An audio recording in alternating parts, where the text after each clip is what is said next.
listening to the Monday Midsole with your co-host, Molly Mall.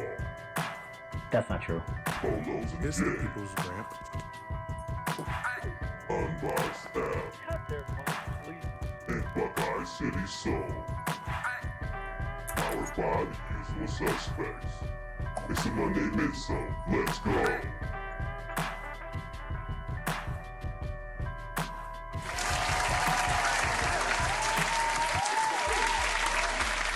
Yo, it's Monday. Welcome to the Monday Midsole. I'm your co-host, Buckeye City Soul, aka Kev. We got a great show planned for you today. Sorry we weren't here last week. Had some things to sort through, but we are back and ready to go. So I will go ahead and pass it to Old Graybeard. It's good, fam. It's your boy Polos and Jays, aka the OG Jaywalker, aka Mr. Steal Your Grandma, aka the People's Gramp. Excited to be here today. With that, we're gonna pass it over to Mo. Oh, so you were nice kicking it over. I had something funny to say, and I'm not even gonna say because you were so nice. What's going on, everybody? It's your boy Mo. I'm gonna be nice today. I'm trying to turn over a new leaf because Marcus swears I'm a jerk, and we're gonna kick it over to Mr. Molly Mall. Yo, what's going on, usual suspects? It's your boy Molly Mall. Leader of the Light-Skin Legion. We back. 1 week off. Got a lot of energy. Cole, stop cheesing at me and Ish. Introduce yourself to the people. Hi, everyone. Weekend Power Girl, co-owner of Footage Society. I'm just here today. So That here, being said, yeah, go ahead, Molly. we got a great guest joining us today. Johnny Kick, what's going on, man? What's up, guys? How are you? Good, man. Welcome to the show. Hey, real quick. Somebody I think is unmuted because I'm hearing some feedback. Possibly. Oh, on YouTube? It ain't me. Has anybody got I called YouTube it out up? completely. I'm muted. Oh, How about now? Oh yeah, no, it's gone. I'm up. Oh well. Okay. I don't know. I think it's good. Maybe not. We good? We'll keep it moving. Is we good or we good? We all right. I mean, I hear it. I hear it. I hear it. Do you have the Same. YouTube up, Johnny? I have it, but I have no volume on it. I have the mute button on, so I don't know if I okay. should Oh, close no, out you're YouTube. good Oh, you Maybe got it's a headphones? TV or something. that might be it too. If you got stuff in the background, do you have Yeah, headphones TV. by any chance? Yeah, I got ear pods. All right, yeah. If you could. Let's see if that works. This show is brought to you by technical difficulties. Hey, we're consistent. Oh wait, shit. Maybe I don't have earphones. Maybe I don't have earphones. You got a TV on in the background. Everybody's saying it's Maul. Everybody's saying Maul. No, I got nothing on. Nothing. No background. Oh. Maybe it is. Oh, everybody says Mall. Oh, we hear it when Molly is speaking. It is not Johnny. All right. Okay. Hold up.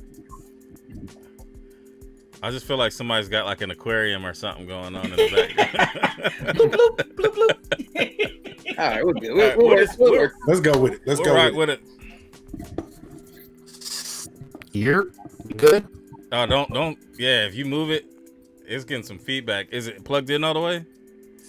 Yes, plugged in. All right, let's just rock with it. Uh-oh. I think it's gone. What up? All right, say something now. We good? Yeah, that's good. We are. Yeah. We're good as we're gonna get. Let's get it. Johnny, man, what's going on, man? Thanks for joining us. Yeah, man. I appreciate you guys having me on, man. I've been a fan of your guys' show for years now. I think I've met probably most of you through SneakerCon events at one point or another. So, I just appreciate you guys having me on. No doubt, man. Happy to have you here. So we're going to get the interview started just like we always do. We got you the picks, bro. Yeah, your mic is. You got a different one? You might have to go off the other one. Kev, I- go ahead. You know where to pick up, and I'll be right back. All All right, I do. Okay. All right, cool. Bet. First question. I got you. So the question that we always ask everybody that comes on the show, what got you into sneakers, and when did you get into sneakers? Okay, so I'm 32 now. I started collecting sneakers really in the early 2000s. Allen Iverson was really the person that like got me into sneakers. I like had probably every single Iverson 4 that came out. That was really the shoe. Like, I don't know, I was a military brat, right? And so like my parents would bring me, we'd go to like the military base and get groceries or whatnot, and they had a BX. And when you go to the military base, you get no tax, and there was always discounted shoes. And so like they always had like all the latest like Jordans and Iversons, and they were discounted with no tax. And so my mom would incentivize me to like, if you come with me to go grocery shopping, I'll get you a pair of shoes. And it was one of those things. I ended up, it was a good deal for me because she hated going by herself, and it was like 45 minutes away. And so growing up, I was never like the biggest guy, but I always loved playing basketball and sports and everything like that. And when Allen Iverson joined the league, he had so much flash, and he was one of those guys that I was like looked up to. And I was like, you don't really have to be the biggest dude, but like the way he played just like kind of transcended the way I viewed sports. And his shoes, I mean, to be honest with you, the Iverson 4 was like my favorite silhouette out of like any shoe that had like released through that time. And I just ended up collecting them and then played in them, and that's what really got me to start into sneakers. So, I mean, I don't want to take too many of Moss. I still hear. You hear that? Are you good? Say something. I think I hear myself though. He's muted. He's muted, so it can't be him. I see his little microphone with the little. And somebody. And I've been muted. Yeah, what's up? All right, just rock with it. As long as we can hear you, that's the only problem. Because before it was kind of like clicking in and out. But I think you're good now. Or not. I was on mute. All right. I was on mute. All right, Are we cool. good? Is it better? You're Is good. it worse? You're good. Sounds Is it better. all right? Sounds better You now. just saying that? No, you sound you're better. good. No, you're good. Mark is still yeah, I mean, shit. Damn, innocent bystander. So Iverson's got you into that. That's what's up. I mean, I'm a huge AI fan myself. Walk us through the story, man. Tell us, how we went from going to the military base, top of AIs, to where we are now, designing some of the flies kicked on the gram. So yeah, I mean, I collected sneakers for a really long time, and then I guess I'll just kind of fast forward a lot. So Instagram came out. I went to school for graphic design and graphic arts, so I was always well versed in like Adobe suites, whether that's Photoshop or Illustrator. And as I was growing and growing and growing, I was like almost buying sneakers at such a crazy rate, and I was just always buying sneakers. And it got to the point where I think I had like 500 or 600 pairs of sneakers, and like most of them I honestly just didn't wear. I couldn't appreciate them anymore, to the point where I really wear the same like 10 15 pairs of shoes like all the time. I'm like just a habitual like shoe wearer, where it's like if I find a shoe, I'll like wear it to the ground.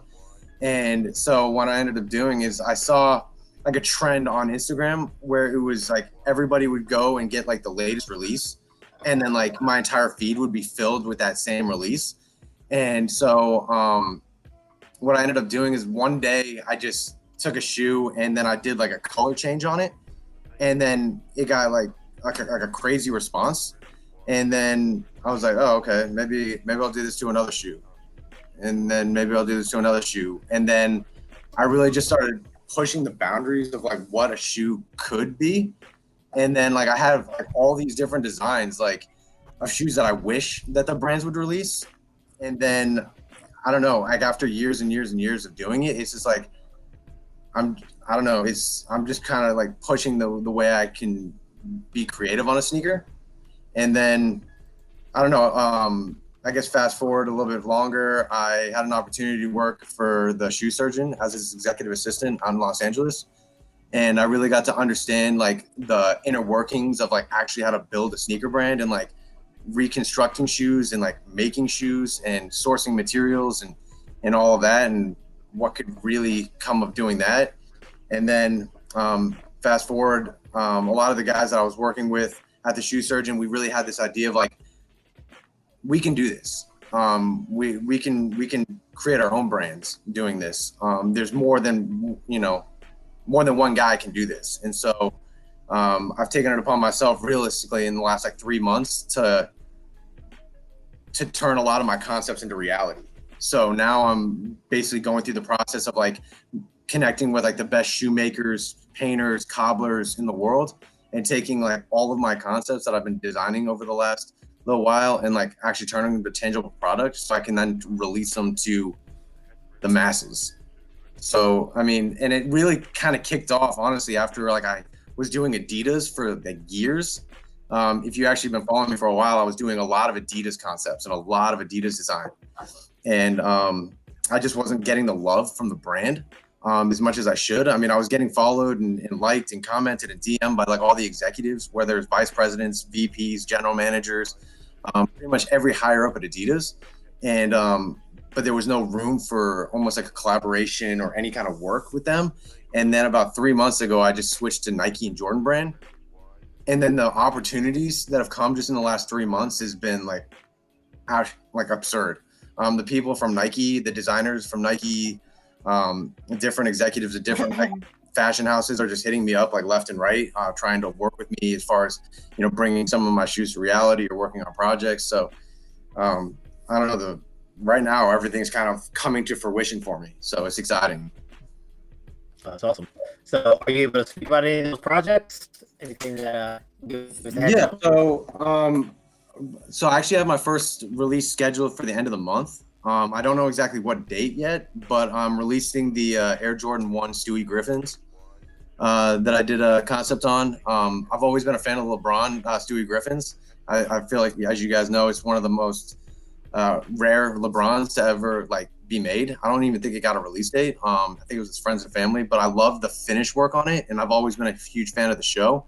And then I ended up doing the concept on the Jordan 1, and it like hit like it. I mean, a lot of people ended up hitting me up, like direct message me saying, are you going to release it? When are you going to release it? And I ended up reaching out to a buddy of mine who does all the cleats for the San Francisco 49ers. And he was like, yo, I think I could just crush it. And, we're doing custom, patches for the tongue tags. We're doing special insoles. We're doing the shoe to all its glory. So I'm trying to basically make my brand as kind of like a Gucci or a Louis mixed with like Nike SB. So like I really want to do like really high-end quality product, but I want to have the storytelling behind it like an SB. So I just want to combine the two worlds because I think there's a space open for it. And that's going to be my first project. But as of right now, I have honestly a project scheduled every month through the month of December. So yeah, that's the first project that I'm going to release at the end of this month. And then I guess I can go just real quick on July 27th, next month, I'm going to be officially releasing the Yellow Lobster Jordan 1 lows. So the Yellow Lobster is one of the rarest SBs to ever be made. They only made 50 pairs. Dion Point, who's the owner of Concepts, who created the Lobster series, he ended up direct messaging me the day after I posted my concept, and he said, you need to make that shoe. And with the 11-year anniversary around the corner on July 27th, I partnered up with my buddy CSMC, who's like a verified shoe cobbler and maker, who comes out with crazy stuff. He was the one that originally did the off-white Louis Vuittons, Jordan 1s.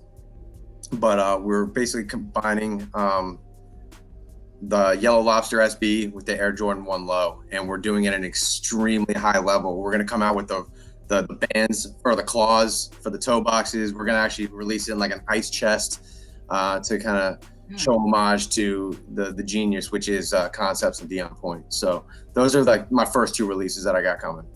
That's crazy. So how can the people get these? So I'm gonna, with the Stewie Griffins, I actually just started a big commerce website.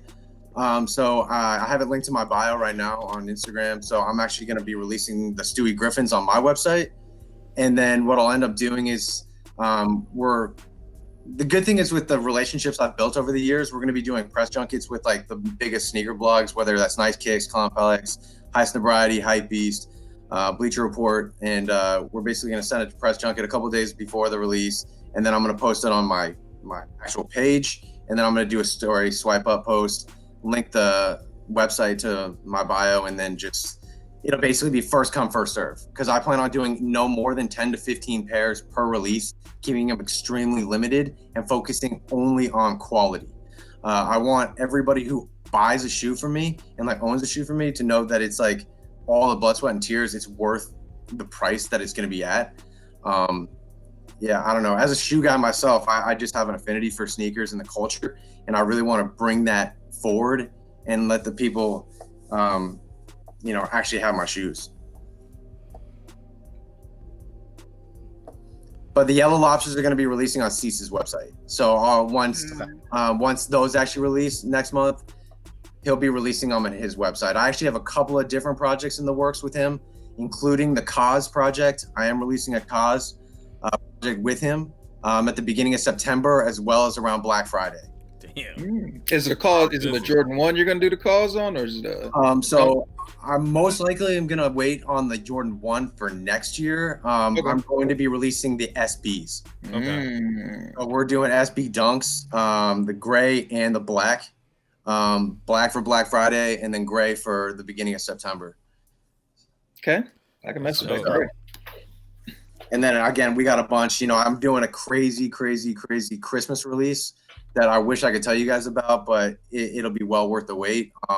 It's going to pay homage to a couple of crazy concepts and people out there that I've been inspired by for damn near my whole life. So I'm really excited, but I wish I could tell you guys, but I can't. I feel you, man. Hey, nothing wrong with that. That's all right. We'll break the news. It's all good. Just let us know when you do it. Oh, I will. I will. I mean, you guys follow. I mean, you guys see it. So, I mean, I'm excited. I'm just getting scared now to post things because with these factories taking what's mine, it's scary. Yeah, let's It's talk scary. about. Let's dig into that. Talk about that. So, yeah, I mean, just in the last 3 weeks, 3 of my shoes that I designed have been stolen and mass produced by Chinese factories. Somebody's out there following me. I don't know who it is. But they're basically taking 3 of my Sakai ideas and basically mass produced them. The one notably is the Ben & Jerry's. They got reposted on I think every damn near sneaker blog in the last week. But they basically took them and mass produced them. I got tagged probably 70 different times on Facebook groups and Instagram pages and websites saying yo, isn't this your shoe? Isn't that your shoe? And it's unfortunate to see, but there's really nothing I can do about it at the end. It's hard. I mean, you see Jordans getting replicated. You see Yeezys getting replicated. You see every shoe that's popular in culture and getting replicated, and there's nothing these companies can do about it. But it's one of those things I have to be very wary. Releasing those? The Ben & Jerry's, I'm really considering it. I just think I might hold off until maybe August to do so. I'm not exactly sure how I want to roll it out because again, with all these Chinese factories, because they literally took the exact idea that I was going to do, the exact design from the pony hair, because I was going to actually replicate what it was on the SBs. Right. And make it, and then because the sample that I have made is that exact design. I mean, they just took it, and so it's hard to feel like I want to release it, especially at the price that I'm going to have to release it at. He can't hear you, Ma. He said, I think he's asking if you have it with you, but he doesn't have it with him right now. But so how do you think that they got a hold of your design? Is it from somebody that you're working with, or did they just look at your YouTube or I think it's because I get reposted so much, honestly. Because I'm doing something that's different. I'm doing something that no one else is doing right now. I'm basically taking shoes and designing them, and I'm basically taking the most popular models and I'm redesigning them in my own way. But then there's a decent amount of concept creators out there, but they're not doing it to the point where when you look at it, you just assume it's a real shoe. When you look at my page, 90% of those shoes aren't actually in existence. They're just shoes that I've created via Photoshop or Illustrator. But I'm trying to turn that into an actual tangible product. So when these Chinese factories see it, they're just okay, that's exactly what the shoe will look like after we make it. Let's just make it. Right. And so it's hard, but I do get reposted a lot, and I definitely think there's accounts that are following me because I get hit up by replica sites daily in my direct messages saying like, we'd love for you to like, promote our brand. We'd love to do this. We'd love to just like I mean, it's ridiculous. I mean, how many replica sites are like, I'm like, that you're selling my shoes on your website. You need to like promote you. It's like, I'm so confused here. So, About how long does it take for you to do one pair? Like to design it or to actually make it? To actually make it. Make it a couple of months. Well, it really all depends on how difficult the project is, right? So I'm going to be working with, like I have a project with Mosh coming out, right? It was the Warhawks Akai. Like he's been working on that shoe, or I had him queued up for it for like a month and a half. He could probably bang it out in a couple of days, but with his queue line, it's crazy. But with the reconstructions for the Cause SB, for instance, that's going to take at least 2 months because we're having to create an embossment plate for the Cause gloves. We're having to actually completely pattern and make our own last for a Nike SB. So every shoe, as you guys probably know, requires a special last. A different last for different shoes. So a Jordan 1 has a different last than an Air Force 1, which has a different last than an Air Max. And so when you start doing a custom on a new silhouette, you have to actually get that last specially made for that silhouette for it to form to the sole. And so just that alone, a specific last might take a month for a factory to develop for you. So we ended up buying the SB, like just a sample SB, and we sent it to the lasting factory to actually have them make us special lasts so we can actually start making SBs. Because I plan on releasing maybe like 10 SBs in the next year. But it's got to be worth it for us because, I mean, to develop a last just for a single size costs like $250 for a single size. And so when you start talking about an 8, 8.5, 9, 9.5, 10, 9.5, 11, 11.5, 12, 12.5, 13, it's expensive. And then we're also having to pattern these shoes. So it's like if we're starting an SB, that means you have to completely deconstruct that shoe and then actually create the patterns for it. And then you have to do a pattern for every single size that you're going to create. Right. And then you got to do the material sourcing, which depending on the materials that you're doing, depending on what factories you're using, whether it's material like leathers or suedes or exotics or calf skin or goat skin or whatever it is for the inner lining, that takes time. And so it's just a lot of coordination and everything having to meet up. And then you just have to make the shoe. And making the shoe takes time. So that's why when we're talking about like the pricing for shoes, when you see customs going for $2,000, $3,000, $4,000, there's a reason why it's going for a crazy price like that. Is because we're not factories like Nike and Adidas that have every kind of material and they're cranking out, 100,000 units for a shoe. We're making 10 or 15 pairs and we're doing it independently where we're having to buy all the materials ourselves. Like Nike has 1 million lasts. They have all the materials. So it's like for them to crank out, a set of shoes, it costs them nothing. But for us, we're also making it out of like, goat skin interiors and like high-end suedes, like shoes that'll last for 20, 30, 40 years.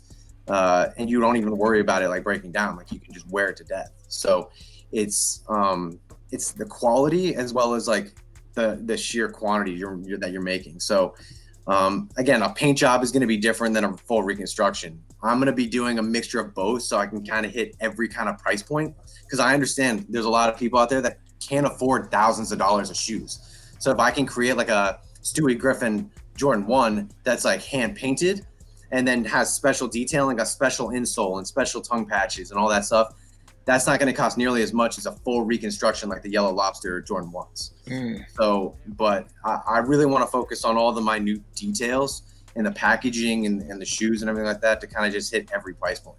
Right. So let me ask a question because there's a question floating around in the chat here. So would you consider yourself a customizer, a illustrator, a designer? And when you create these shoes, like, are you having are you actually putting them together? Or are you just like you sourcing it out to, okay, I need you to do this. I need you to come up with the midsole. I need you to, this is my design for the upper. I want you to do that. Kind of walk us through that. Yeah. So I'm first and foremost a designer. Okay. I am a designer. I am the guy basically coming up with the ideas, fully designing it, and then fully coordinating and talking to the people I actually source the work out to. right? So I'm learning how to sew now. I basically am learning how to make the shoes, but I don't make them at a high enough quality to feel like I can actually release them to the public. One day it will happen where I'm making one-of-one shoes for people, because at the end of the day, my long-term goal, I'm partnering up with my buddy CSMC. His name is Connor. He's verified on Instagram. He's a shoemaker. He's a force to be reckoned with in the industry. But we plan on opening like a retail space soon, where it's almost going to be like a Dapper Dan meets like Nike 21 Mercer, where we're doing like appointments and doing like, so you can actually create an appointment with us and you sit down, you choose the materials, I design it, and then our house actually makes it for you. So like that's like our long-term goal, but at the end of it, like I want to bring as many shoes to market as possible. And there are so many incredibly talented shoemakers out there that I want to involve everybody, because my motto since day one is success breeds success. And I always want to bring as many creatives and people within this industry together to create like magic for as many people to have. So if I can have a project with Mosh, and then I can have a project with DM Custom Sneakers, and then I can have a project with CSMC, and then I can have a project with this guy and that guy, and then we just release it once every other week or once a month, and to create as many shoes as possible, but then highlighting their specific skill set. And all I'm really doing at the end of the day is designing, coordinating, financing. I'm also financing all these samples, because like I keep saying, I'm a sneaker guy.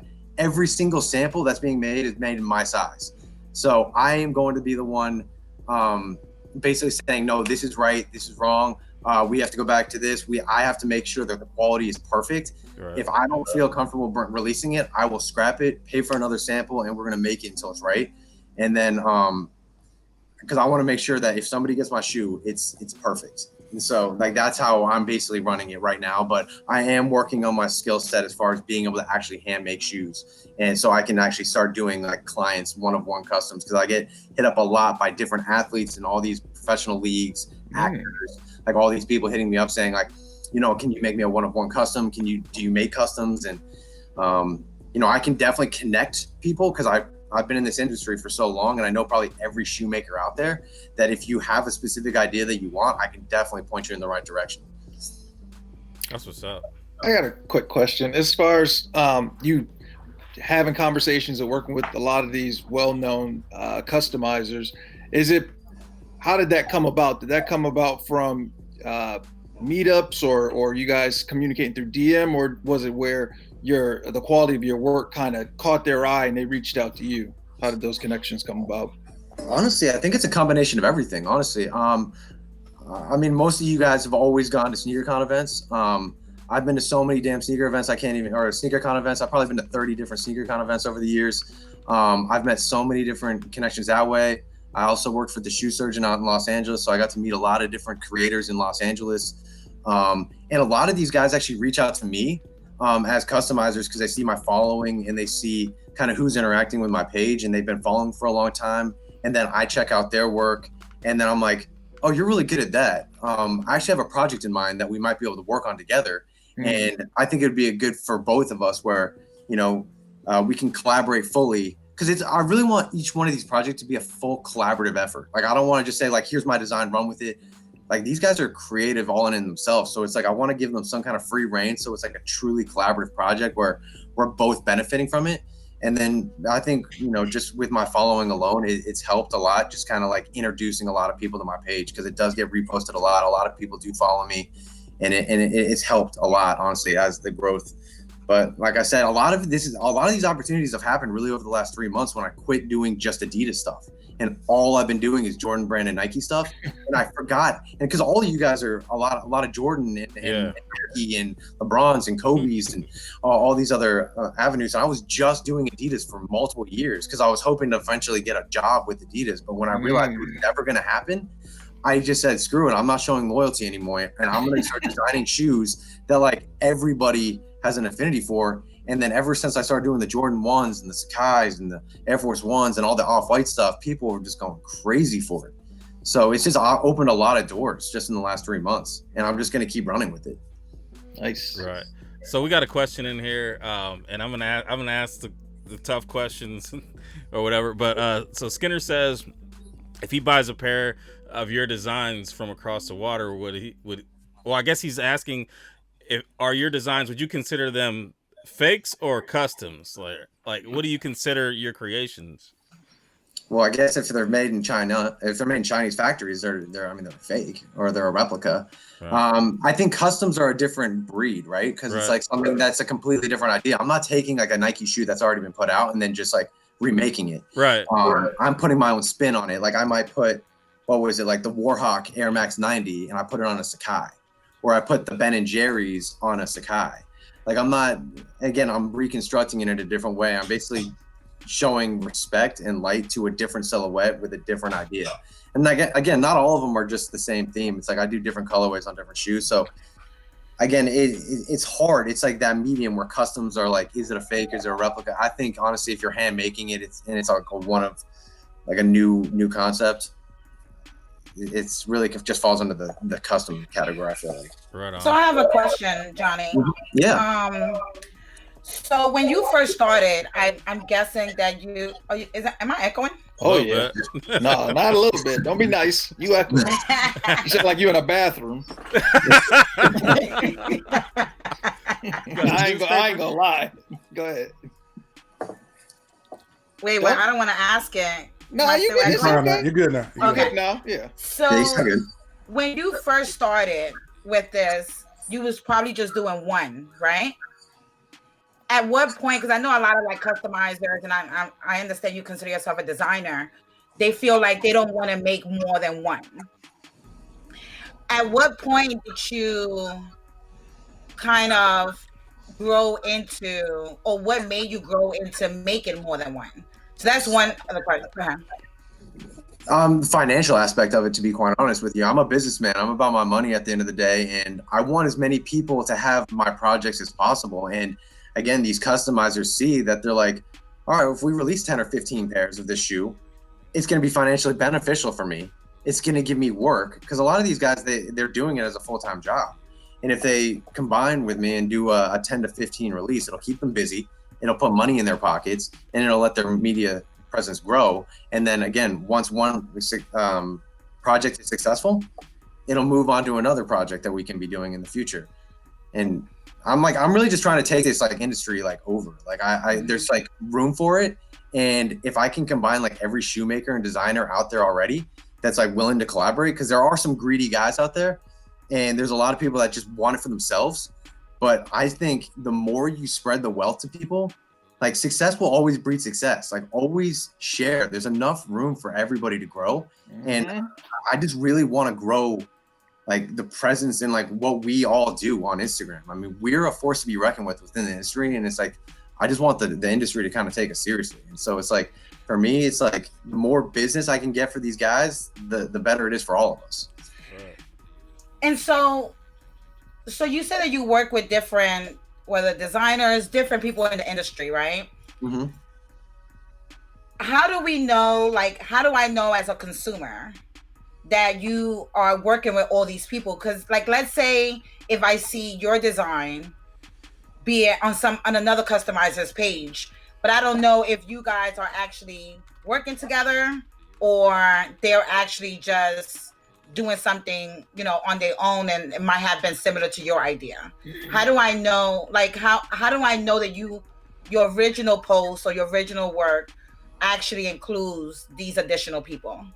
I will always give credit where credit's due. I've never, because if you actually look at my feed, none of those, most of my photos on my Instagram aren't actually mine. I'll actually go and scour Instagram. I'll find the collectors like yourselves. I'll take the best shots that I find on Instagram to make my feed look as clean as possible. Because there's so many crazy collectors out there, so many crazy sneaker just enthusiasts out there that take amazing shots. And then I'll always give them credit for the shot after I design it. So it's always like a Giants kicks times this. And then I also write up contracts with the guys that I work with. So it's like an equal partnership. So, I have an attorney, I have a lawyer. So it's like when we're doing these projects, like I'm covered on my end, they're covered on their end. We can actually create a project together. I mean, what's funny, because you brought that up with like Word Customs, for instance. She did a Ben & Jerry's Sakai, and she released like 5 pairs or 10 pairs or whatever. And she was afraid to like post it, like, and then I ended up posting mine like a day before, and then she ended up posting hers. And then we've been back and forth with direct messages and just talking and everything like that. And it's just, it's crazy to see what ended up happening because we had the same exact idea, but I just ended up putting mine out first, and then the factories got it, and now it's kind of dampened the whole project on it. So, but I will always give credit where credit's due because I get my pictures stolen a lot. A lot of people try to repost my photos and never give me credit. I get tagged all day long on posts saying, "Isn't that Johnny's kicks? Isn't that Johnny's kicks?" And I'm like, yeah, well, there's nothing I can do about it. I used to tag my photos, putting my little my hashtag on there, but that just got exhausting after a while. It's like I've posted a post every single day since 2014. I've not let one day go by. Wow. So it's like, to do that, it's consistency. But it's again, I feel like I shouldn't have to put my tag on it. I mean, I know a lot of people do, and I used to do it all the time, but I just stopped doing it. But that's how I do it. Always give credit where credit's due. Oh yeah, if you don't put a tag on it, it becomes somebody else real quick. Hell, even if you got a tag on it, they don't care. You have a tattoo and somebody's like, "Yo, I'm just chilling today." He's like, "Who's the tattoo?" He's like, "Don't worry about that." Shit. So like, let me ask you this question too, and then we probably need to get a topics here soon. But so I mean, you're talking to people at Nike and things like that, but you're also selling a shoe that is a Nike. So do you ever get do they ever come at you legally, or like what's the legalities behind that, and can you be able to produce that? So it's funny because we were just talking about that. I actually was on the phone with head of Nike HR and the head of Nike Legal 3 days ago, and they said we're not going to give you any grief. So I think it's bringing awareness to their brand at the end of the day. Should have videoed that. I know I have a friend high up in PR that was working out in Los Angeles for the last 15 years, and they ended up reaching out for me, and then they were like, no. I mean, again, you look at a guy like my ex-boss, the shoe surgeon. What does he do all day long? Right. He makes Jordans, and he just reconstructs the exact same model, just with Python, or like does something else. And they actually reach out to him to make shoes for their athletes. Wow. Okay. They can't use Python. So again, like all the shoes that he's making for PJ Tucker. I used to run on social media for a while. So like doing shoes for PJ Tucker and LeBron James and all these guys, like he's getting hit up by Nike saying, can you make this shoe for LeBron? Can you make this shoe for this guy, that guy? And then I'm going to source it, and then they're paying the bill for like all of it. So they just have to wash their own ass because of PETA. And stuff like that. I mean, it happens the same thing with Adidas and all this other stuff. So for us as customizers, because we're not taking any of their profits, we're really only releasing like 10 or 15 pairs. Like it's nothing crazy, and we're actually drawing more attention to their brand at the end of the day. So as long as we're not taking any profits out and we're not bootlegging their stuff, they're really not going to have a problem with us, because the shoe law is if it's changed 10%, you're in the clear. It's like that's based off trademark. So my biggest fear with the Cause project was that Cause's team was actually going to come after me. But again, I'm gonna be honest with you, Helen. Like, Jesus. Okay, so sorry about that, guys. There you go.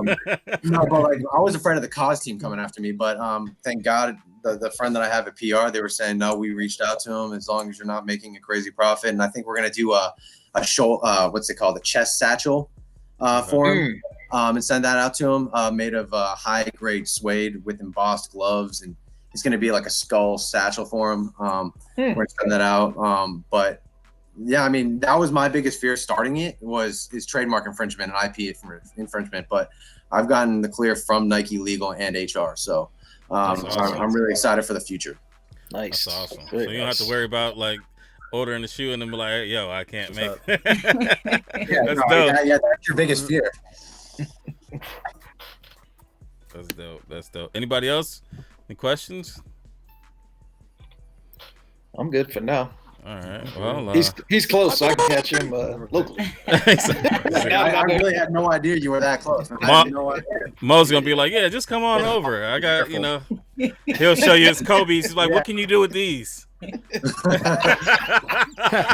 the Kobe's, please. Not the Kobe. The incinerator. So if anybody can do anything, I'm sure he can improve those. I'm sure he could. I don't know. I might surprise y'all one day. Who knows? Yeah, I got a lot of Kobe ideas, man. It's like, again, I haven't touched the Kobe's yet. RIP, but man, I have a lot of different cool ideas with Kobe's and hybriding shoes and Nike basketball. I mean, there's just, I have a running notepad with like over 85 concepts that I've yet to design. So, I mean, I'm just constantly thinking every day. I probably add 2 or 3 more concepts that I just think of off the top of my head. And I'm just waiting for a good time. But I mean, it's just always constantly running through my brain all the time. That's awesome. That's awesome. On the screen, I just put up some of your concepts. Man, that Staples is crazy. So, I mean, so is the Ben and Jerry's too, though.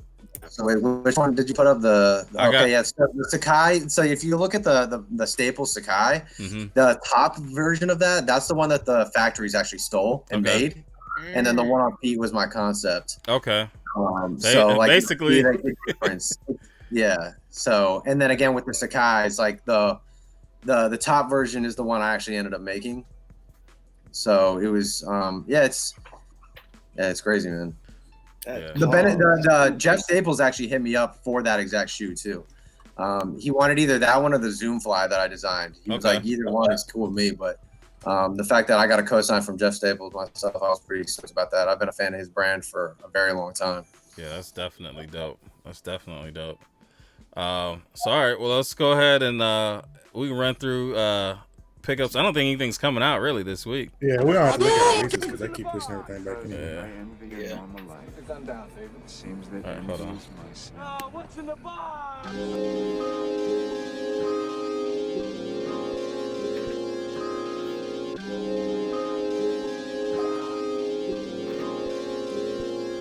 What's in the box? Sponsored by Unboxed App. Make sure you guys go ahead and check out.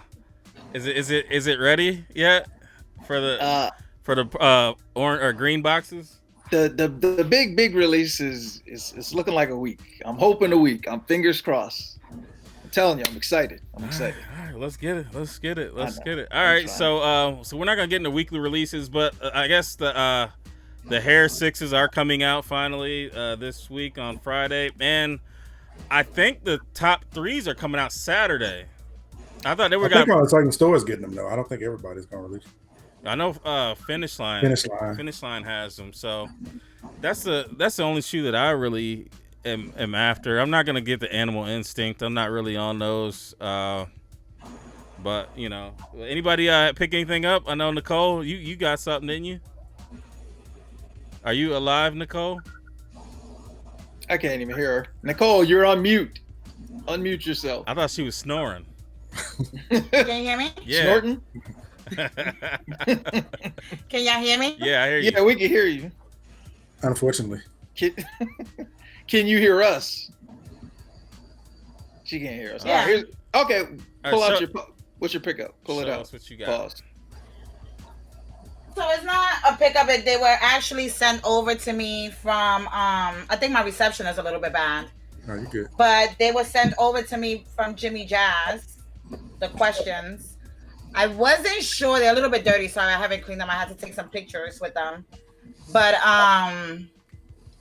yeah, I wasn't sure about the lows on these. I'm more of a high top or mid.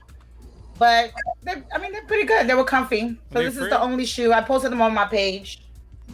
They free? And they also came out with the baby blue. I'm sorry? He said they're free. Can't beat that. Free 99. They were free. I don't get free shoes. So I ain't gonna lie to you. yeah. All right, shout out to Mel the Filthy Artist for the $10 dono. Also, D Reynolds for the $5 dono. Earlier, I couldn't say anything. We were at the show. But anybody else pick anything up? I got a couple. I'll run through. Yeah, I got a few pickups. Go ahead.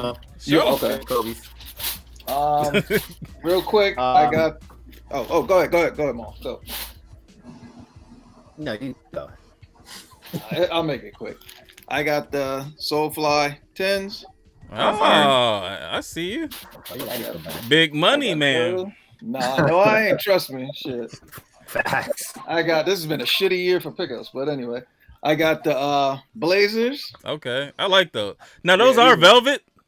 Oh, yeah, man. Is that velvet? What is that? Velvet? It's beautiful. And the leather on the inside, these joints are nice. Man, they should have made them joints suede. Really nice. And then velvet is dope on the shoe though. Last My coworker knew I was in the shoes, and Santa Claus shoes. he ain't wear these. He said he wore them once, so he gave them to me. These Reebok pumps. Who had those? D Brown. Oh. My coworker. My coworker. So, I've never even seen that He color watching? before. I ain't seen that color before either. I showed up to work. He's like, "Yo, you're in the shoes. I've only worn these once. Do you want them? They 11.5." I was like, "Cool, I'll take them." Shit. That's the Right. Ross edition. That's the Did you Ross ask, edition. yeah, did you ask me where he got them from? Randall Cunningham. Nah, I ain't asked, but Ross. knowing them, they might be Ross. Ross. They might be. We need Hey, to look listen. them up on StockX. Let me see if they got that. What color. did we just say? They free, right? They free. Right, So right. I ain't gonna. You're not gonna find it. I Listen, know free food. these are free and they Just better you than don't the get free Kobe's. I don't do fugazis. You don't get Keep you don't get COVID toes. No, we gonna handle that. You gotta handle that. But that's all I got. So what's your cup say? I'm not saying that, I'll Mo. go really quick. Oh, you? Oh shit! Stop paying attention, Kev. Go ahead, ball. Run that back. Run that back. Show your cup. Run that back. What you got in your mouth? It says Diggi. First, turn a little bit more to Barbecue, damn it. Go ahead. Oh man. Get all y'all. Anyways, Brook Elements. Those finally came in. And A6. Those are dope. boo. Boo. I should have picked those up, man. I seen them pop Yeah, up. They were like $10 off I love too. these joints. Just on the inside, I was like, all right, I gotta grab these. Stay out my Well, lane. I Mo. haven't- Stay out my lane. Stay out my lane. What you mean? Stick with them Kobe's and Curry's. Now stay out my lane. All right, I'll show what I got. And How many you got? I only got What's your one. ASIC count? I think I only got one. I've been buying jerseys, so I think. I'll talk about Grandpa over there. I got 3.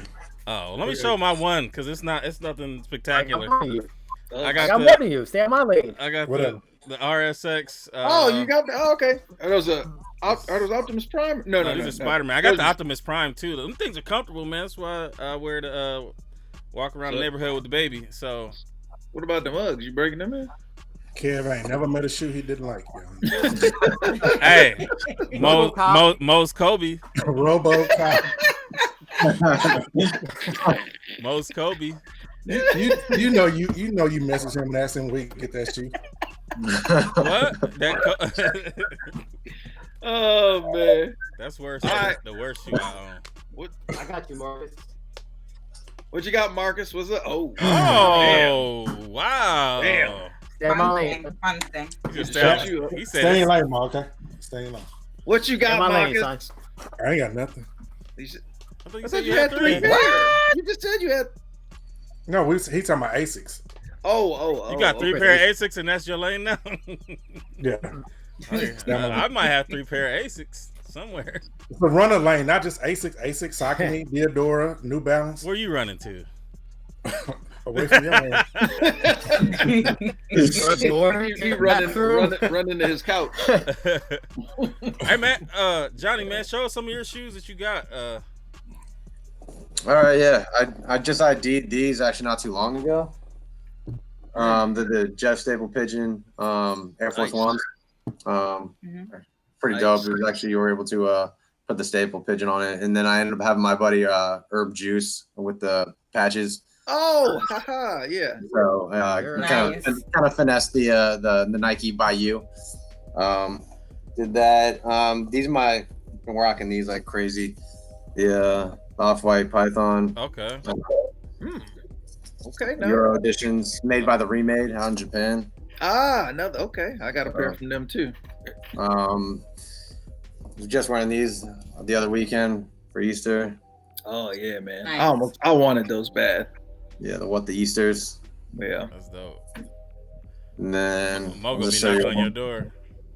one, and then I know I don't fuck with them that much anymore, but one of my first. 4D. Yeah, so I ended up dip dyeing the 4D black and just kept the original insoles and everything like that to it. So How do those feel? Are these those ones actually comfortable? feel a lot better now. They're with the Alpha Bounce soles, so it's like the ones with the really thick soles. Like The original ones like suck, to be honest with you. Like these ones, like with this skinny ass shit, these suck. Okay. To be honest with you, they're just not worth it. But like the Alpha Bounce soles, they're actually a lot more comfortable. So I ended up finding like wearing these like a lot more. But Okay. kept everything original on it except for I kept the gum bottom of the original. But yeah, those are some of like the customs I've been wearing like Nice. as of late. So you say those are more comfortable than the Ultra Boost? With this one in particular, like I don't know what it is. It's just like this sole is actually super responsive. Okay. I mean, I can't say that like they're much more comfortable, but I mean, again, like Boost in general, I think everybody knows it's like whether you wear Adidas or not, it's like Boost is like extremely comfortable, but the Alpha Bounce soles on these are actually extremely responsive. So like you can actually wear these without your like. I get shin splints a lot, so it's like, but like with these, I don't really get shin splints too bad. So that's why I wear Jordan 1s a lot because I have like it helps like with the ankle and stuff. So it's like I like to wear stuff that's like a little bit higher, but those ones work. All right. Do you mostly wear your own sneakers? Yeah, I mean, I try to wear stuff that like, I mean, again, like I have off-white stuff, I have random stuff like all here and there, but like I'm really trying to get to a point where this time next year, I'm just trying to have only my own shoes.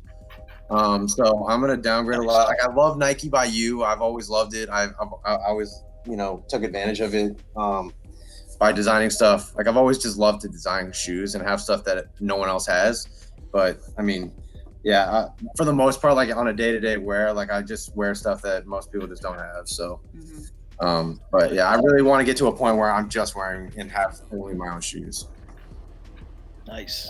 Cute said Boost makes her feet cramp. What? Oh, because they're too cushy? There's never enough. That's crazy. That's like 720s and 270s. Same thing. Like they're too soft. There's too much cushion. It's not even comfortable. Right. I think that's what I love. This is like it's comfortable, but it's not too crazy. It's like it's got response, but it doesn't have like a crazy amount of like cushion to it. Because I can definitely see like what they're talking about in that aspect. Yeah, especially when you're swole like myself, you need a little bit of stiffness. The Boost midsole for me sucks. Like as far as dirty, like once it gets dirty, it's so hard to. It's like once you wear it a few times. Right, and I mean, I've been sponsored by Crep Protect, Rejuvenator, Goat. I mean, I've had all of it, and nothing hits the Boost. Nothing gets it. So it's just like, once you get it dirty, there's nothing coming back from it. Man. Yeah. Well, didn't they have something like they were putting on Yeezys to get them back to the right color? Yeah, so it's like Fab Soul. I mean, I guess he's been around forever, but I mean, yeah, I don't know. You can only do so much. Right. All right. You said the Crep Protect? I didn't hear. No, he said the Fab Souls. Oh, okay. Like Fab Soul, it's like that liquid goo that you put like on, then saran wrap it, and put it in the sun. I mean, that's really the best you can really do with it. Well, to get the oxidation out. Yeah. Yeah. Then they have like the lamp that you can buy. It was we have that at the shop. And then somebody else had one too, like something Legends,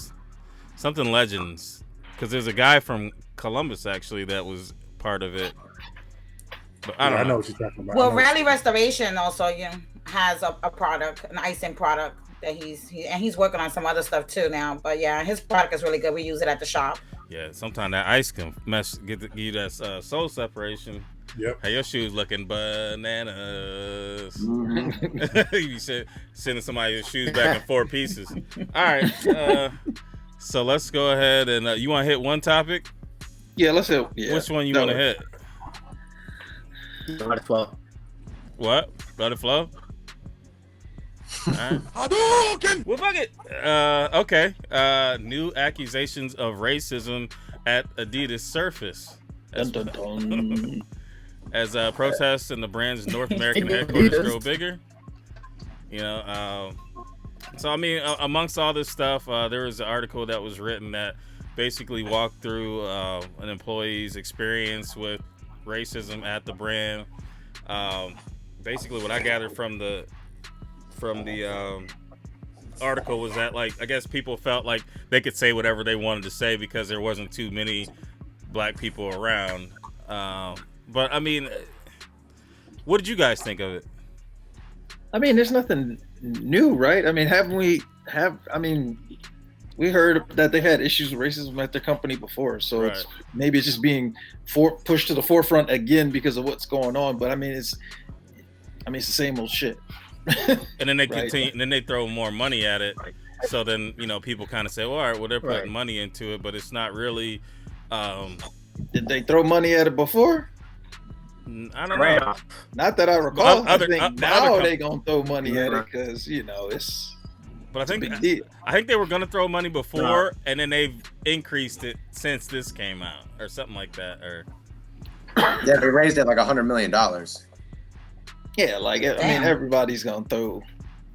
You know, and it's, Well, I think that was the uproar, right? Is they were willing to throw money at it, but they weren't willing to actually like publicly say anything about it. And Right. they just think by putting money at the topic, it's going to do anything. And it's realistically, it's like, I mean, your employees just want to understand like where you're coming from. Like, you know what I'm saying? Like they want to be understood. And it's like just throwing money at a scenario is not going to help anything. You really need to take accountability for like what's going on. And right. Like you're giving all this money out to all these different organizations, but what about your company itself? Like, how are you going to make changes internally? Right. Go ahead, Maul. I know you're trying to talk. You're getting a little choppy. Sorry. So I feel like I'm cutting you off. you say something, Mo? I was on a delay or something. Maybe you don't hear us. I mean, What's up? but I mean, can you hear Maul? I don't know. He said it. Oh, he okay. I mean, but so essentially, you know, it's one of those where you got to start at it's not just donating to organizations. You have to start at home first before you can really. I get it. You're going to get money, but it's not just what does that do for your employees? It says, okay, I'm going to donate money to all these charities and organizations, but am I still going to be in this racist environment? So you have to start cleaning up internally in parallel with, you know, donating. And it's crazy that it's taken stuff like this and it makes me wonder, are some of these companies even really saying, oh yeah, well, like the NFL, right? Like, yeah, you know, I'm sure you guys know at this point that NFL video with all the NFL players wasn't even by the NFL. It was, they said, a rogue, you know, their social media person who they had him on CNN. He said, yeah, I put it out and I thought I might've got fired. So after that came out, then it's like Goodell says, oh yeah, you know, we should have listened. The question is, would he have said that had that video not come out? And a lot of these companies now, it's like after what's happened, they're jumping on, and it's like, do they really understand, or are they just throwing out money now to act like they genuinely are aware? They don't understand, because if they understood, we wouldn't. And they would take it. And that's what I said, right? It wouldn't have even got to this point. But see, the problem is genuinely understood. They don't know how to fix it, and that's where the problem starts. None of these companies know how to fix the issue. How do you fix a race issue at your job? I mean, how do you do that?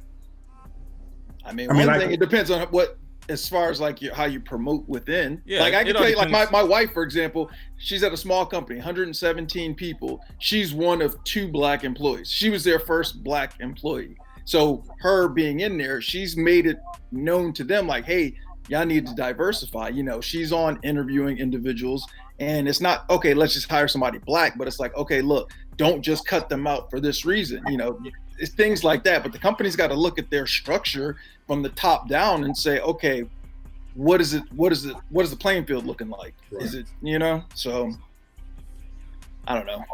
I just think they just seriously need to diversify. I mean, we've seen time and time again. Yeah. Both Nike and Adidas with their Black History Month has been so far out of touch with what Black America is that it's just ridiculous. But then, you know, like, I mean, Nike, to their credit, you know, they did stand behind Kaepernick, which it could have adversely hit them.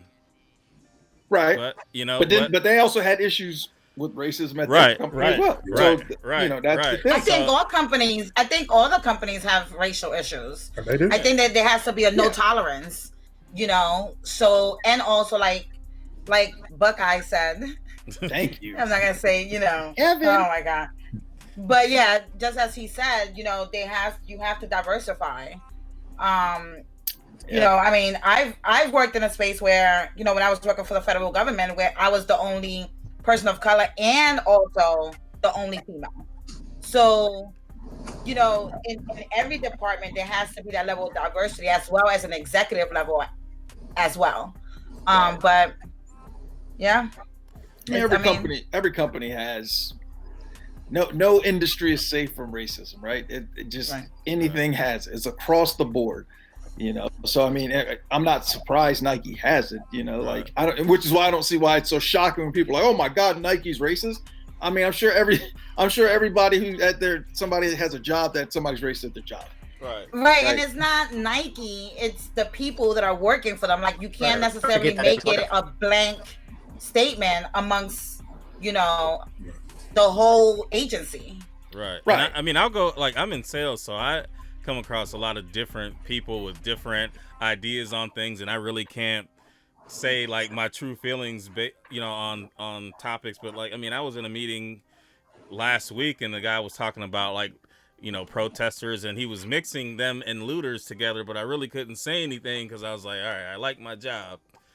You know what I'm saying? I really want to correct this dude and tell him that there's a difference between a protester and a looter. And then, I mean, even like Nicole, she opened my eyes, you know, with that explanation that the one lady had about, you know, some of the people that are looting. Now, some of the people that are looting are just looting to loot.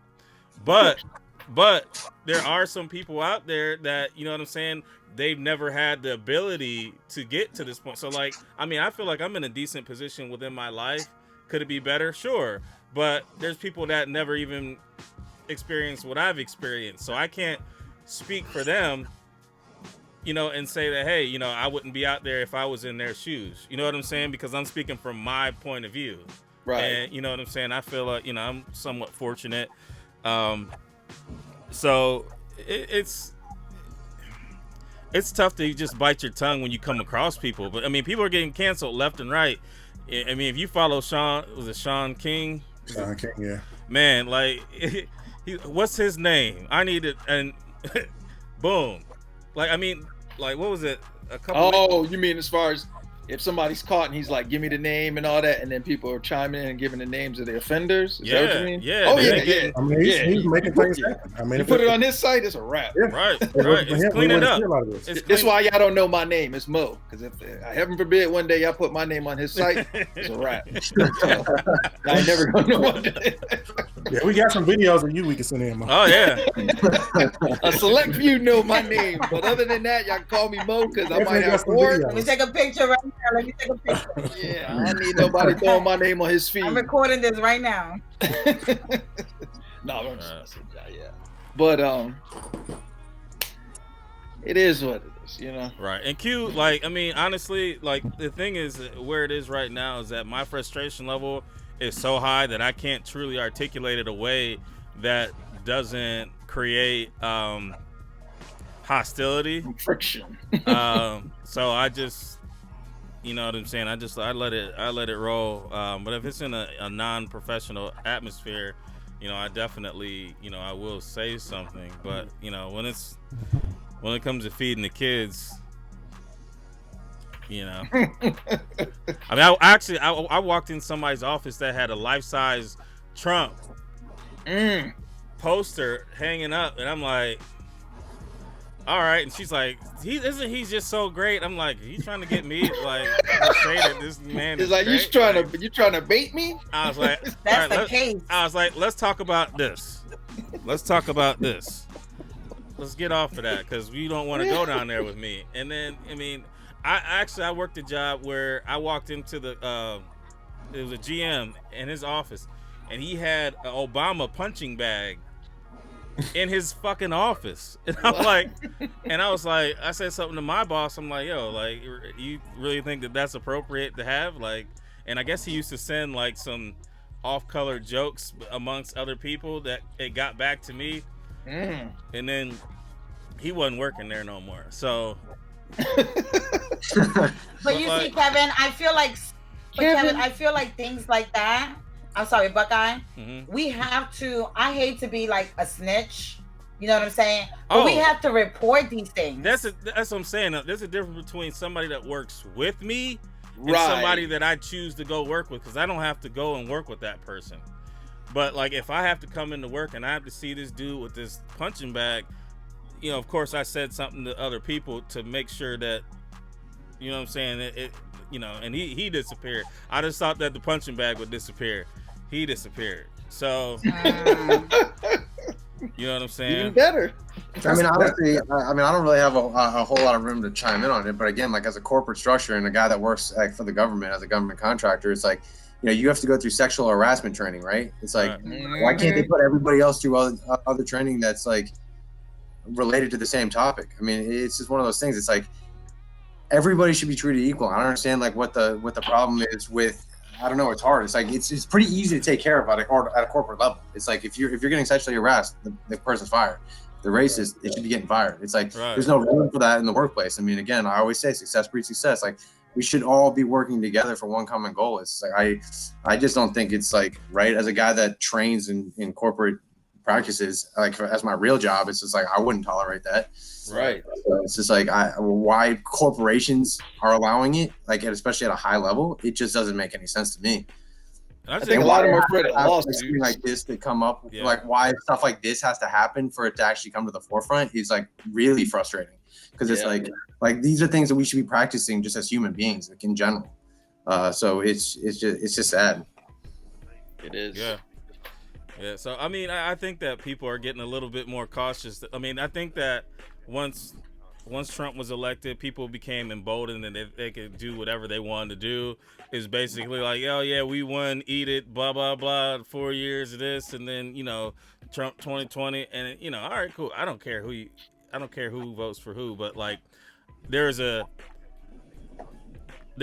sense that you get from somebody who puffs their chest up about something like that.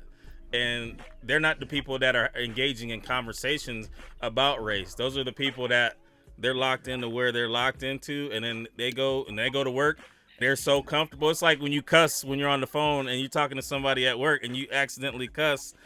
You know what I'm saying? Like they get too comfortable, and eventually they'll slip up and they'll get put out. You know? Agree. And honestly, for me, I mean, again, put in a whole blanket statement towards an agency, right? The same. I mean, we have police brutality and racism in all of the presidents. Like it has, you know. So a lot of times we talk about going out and voting and things of that nature, but we have police brutality under Obama, you know, racism. We had it before. We just had it for so many generations. So to me, it's bigger than the president. And I understand the ignorance that he brings, right? And the for me hatred that he brings. But in all actuality, this has been going on. Oh yeah. But do you think that it's been as loud? Like I think that the volume was there was still stuff going on. The volume was just turned down a little bit, and now it's like I don't think it made a difference. I think it was always there. I think it's just social media has grown now. I think he brought it out, yeah. I don't but know, I think it's a little bit of both, right? Like think about the FedEx guy who was fired. Like these fools are sitting here doing the Floyd, you know, George Floyd, and in the back they got a big thing that says Trump. I mean, come on now. But we said some of the similar things about George Bush. I mean, and even Kanye went and basically called him a racist, said he didn't like black people. So I mean, it's not any different. These people who have had these issues of racism had them before. Trump didn't just say, "Oh, you're a racist now," and that person became racist. They were racist before. Oh, of course. I mean, so now they have somebody who supports them publicly.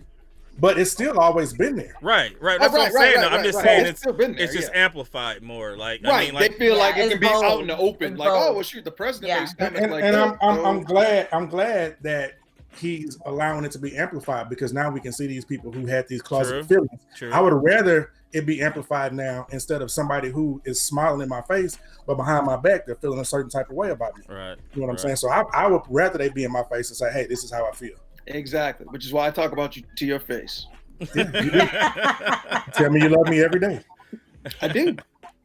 You're like a brother, an ugly, crippled brother, but you like a brother. I'll be talking about my bad foot and my gout now. All right. Do y'all want to? Do y'all want to hit anything else, or do y'all want to? No, we can shut it down. It's 9, and I got to get in bed. Yeah, we can end it on that. He said, "Let me get in bed with your old." Yeah, ass." listen, y'all know me. Y'all gonna get that 5 a.m. text. Workout complete. Hey, Right. I don't hear nothing until I wake up, no way. So I'm like, I had to put that joint on mute. It was like 5 something. I was just like, really? You haven't put it on mute already? I mean, like Oh, sometimes during the day it just be like. I'm like, yeah, because you know what? It makes me laugh. Our Texas makes me laugh. So sometimes it's like when it comes in, it's like at the perfect time.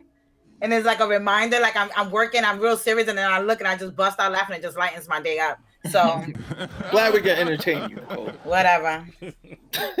Or you could look in the mirror and get the same effect. Oh, damn. Okay. Check me. Man. All right. So let's go ahead and wind her down. Hold on. We are gonna get back to doing the hashtag hero on the actual show. So go ahead and use hashtag the Monday Midsole. It's written right there. So Monday Midsole. Exactly. Some people not just Monday Midsole. Yeah, some people are just using that one. So use the Monday Midsole, and then we will go ahead and start featuring. This week, like I tried to put it together, so I put a couple people on there, but it might be one person, it might be two people, might be three people. I got Nike Snob 101. That's my girl. Sherry. And I also got Dre Day Kicks on here. And then what is Dre. his Dre? What did he do? Bribe you? What? What did he do? He cash app you? Nah, man, that picture's dope though. That picture's dope that he took with the court purples. And then what was it V1GX? One something like that. Oh, I know who you're And then talking I got him Right, on there okay. with the UNC threes dope shots from him too. But hopefully we can get this stuff going again. I don't want to just leave it to the end of the show. I want to kind of talk about the pictures going forward. So we'll start doing that again. We'll just pick from whoever dropped the picture that week and go from there. But let's go ahead and say our goodbyes. Who's going first? I'll go first. Johnny, appreciate you for coming on the show, man. We definitely gonna hook up. Like I said, you right down the street, so Hell yeah, man. always glad to meet somebody else. I do before Corona, and Nicole brought it around. I was doing a meetup every quarter, so we get like a good size of Instagram people. So we'll definitely connect and try and get you in the fold. Appreciate you guys on the panel as always for making my week a lot more interesting, because the everyday life is a little stressful. And shout out and appreciate you guys in the chat for tuning in and supporting the show. Like I always say, without you guys, there's no us. And with that, I'll kick it over to I'm gonna kick it over to Nicole. But Nicole, just make sure you kick it over. No, we're not gonna do that. Let's go. The guest should have started. So Johnny, go ahead. Let's kick it over to Johnny. Yeah, I mean, I just want to say thank you guys for having me on. I just appreciate you guys always supporting, liking, commenting, like just engaging on my page and just inviting me on here. I mean, again, like I've respected each and every one of your pages and what you guys do for the community for a very, very long time. I've looked up to each and one of you guys. So I just want to say, just keep doing you guys. I can't thank you guys enough for always supporting. And I can't thank you enough for having me on. It was great to be on here, and hopefully it's not the last time I'm on here. I'd love to show you guys some projects once they're actually like in the fold and actual tangible product. And I will definitely keep you guys up to date with everything that I got going on. But I just can't say thank you enough. I truly appreciate each and every one of you guys. Appreciate you, bro. Definitely. Yeah, we'll have you back for sure. Yeah, definitely. Let us know whenever you want, man. Nicole. Johnny, yeah, awesome. Thank you. I've been on your live a lot. And I like how real you be on the live. How real you be. With your comments. How real you be. You know what I'm saying? But so I definitely appreciate that from you. And today we just had a car parade at Footage Society. We just did a year at the new location, but it's been 5 years. Nice. Congrats. Very nice. So Very that nice. was kind of dope. I wish I could have made it. If my kids weren't doing their graduation stuff, I was planning to come out. Graduation or Footage Society? Really? Easy one. Go ahead, Footage. But definitely follow the page. I want to thank everybody. I know I haven't really been on the chat, but I know a lot of people that are on the chat have been reposting a lot of the shop stuff. So I wanted to say thank you to everybody. But Rican Power Girl, That's Okay. it. I'm out. Now, All now right. kick it up. Who you kicking it over to? To light goes the ball. skin. There you Yeah. To the high yellow. Oh. go. Wow. Oh. Check out your yellow hammer. Right. It's still messing up. We What's gotta up? figure. I think it's your connection. It's the internet. It's Yeah. designed. It is, yeah. It's My red. computer to restart all together. So no, I think that's well, it's Sign supposed to language. work, but it was great for a while. he said. Right. He said. He's like, I'm done All with right. You heard his feelings. Why you you. doing He like? like, Just write it down. Just write it on a notepad. Wait a minute. Now we got two moms and one of them. I'll Son. be right back. All right, there we go. Yeah. He's like treated like Pictionary. All right, I'll be right back. Oh, there he is. I got an echo. No, it's better. No, you good. You good? I got Good? you. I All kicked. right, I kicked him. Yeah, so appreciate everyone for joining us. Usual suspects. Johnny, thanks for kicking it with us for a while. Thanks, man. I appreciate you. My apologies for the internet issue. Had me a little mute today, but we'll definitely have to catch on a rebound and get ready for the 2.0, right? Redesign this joint. I'm gonna keep it short since I do have so many connection issues today. Just gonna take the L like a man, like it's Saturday morning. And yeah, man, catch you on the gram. You know, everybody be safe. Wash your hands. All right. All right. Nicole, wash your ass too. Oh! All right. Let me go ahead. Definitely, man, Johnny, man, definitely appreciate you coming on. Big fan of your work. Can't wait to see, even more. Show crew, definitely appreciate y'all. Everybody's on time set for Ma. I was here at 7:50, dog. 7:45. 7:50. 7:45. I know 7:45. Maybe my computer would have freaking worked. Oh man, well, I guess we gotta make it do what it do. But let me go ahead. Let me read these shout outs. Remember, you guys shout out. Remember to tag me in the shout out, and I will shout you out on the show. So first we got Word Customs. Hey. Then we got Bill Squire. I wanna say I'm gonna be on Bill Squire's show tomorrow. So Nice. Send us some info, man. Yes. Yeah, I will. I don't know if it's gonna be. We talk every day. We just finding this out.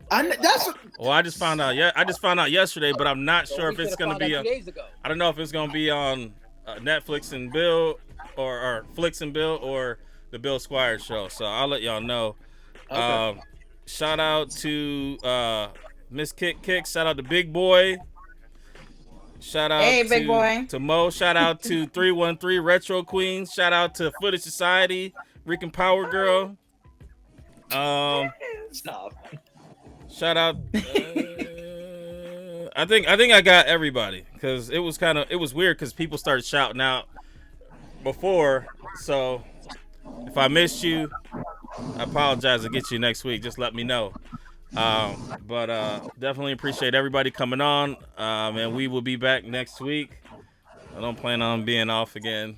So Marcus dropped. I'm about to say, how are we gonna lose the closer? All right, Kev, I guess he's back. He's back. Well, then hurry up. This way we can drop He before he comes back. Hurry up. You there? He ain't back. There he is. God damn it. I mean, TD Jakes. Preach for us. All right, first, Johnny, man, thank you for coming on, man. It was a pleasure having you. You dropped a lot of knowledge, and I learned a lot of things that I knew nothing about, and I appreciate you for bringing those gems. Thank you so much, man. And this motherfucker just froze.